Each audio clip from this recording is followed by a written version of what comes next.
હું છું doctor Rukesh Godasara from Venus women's hospital and IVF centre. આજે આપણે ચર્ચા કરીશું એગ ફ્રીઝિંગ. એગ ફ્રીઝિંગ શું છે અને એમની ક્યારે જરૂર પડે છે.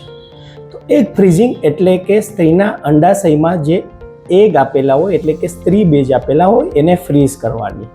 હવે કુદરતે જે સિસ્ટમ બનાવેલી છે એમાં સ્ત્રીના અંડાશયમાં જે એગ હોય એ જ્યારે મેન્સીસ ચાલુ થાય ત્યારે એ એક્ટિવ થાય છે અને પછી એમનો ધીરે ધીરે વપરાશ ચાલુ થાય છે અને આ સ્ત્રી બીજ ધીરે ધીરે વપરાતા જાય અને જ્યારે ખાલી થાય ત્યારે મેનોપોઝ આવે છે.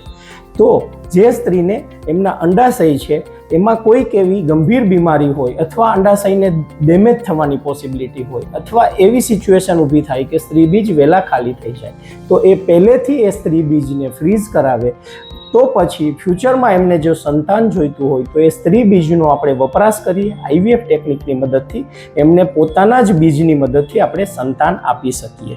તો આવા કયા કેસીસ હોય કે જેમાં સ્ત્રી બીજની જરૂર પડે? ઘણી વખત નાની ઉંમરે 28-30 વર્ષે કોઈ અંડાશયનું કે ગર્ભાશયનું કેન્સર નિદાન થયું હોય અને પછી એમાં રેડિયોથેરાપીની જરૂર પડે, કિમોથેરાપીની જરૂર પડે.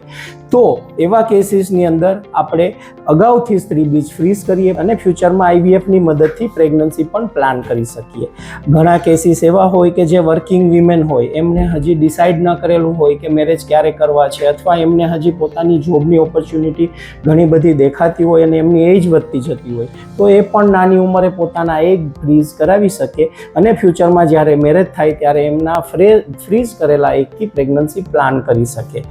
આવી જ બીજી એમ્બ્રિયો ફ્રીઝિંગ અને સિમેન ફ્રીઝિંગ પણ હોય છે જે આપણે પછીના વિડીયોમાં ચર્ચા કરીશું. તો જે કોઈને આવી ફ્રીઝિંગની રિક્વાયરમેન્ટ હોય એ લોકો અમારો કોન્ટેક્ટ કરી શકે છે Venus women's hospital and IVF centre, Kala road, KKV circle, Rajkot. Thank you.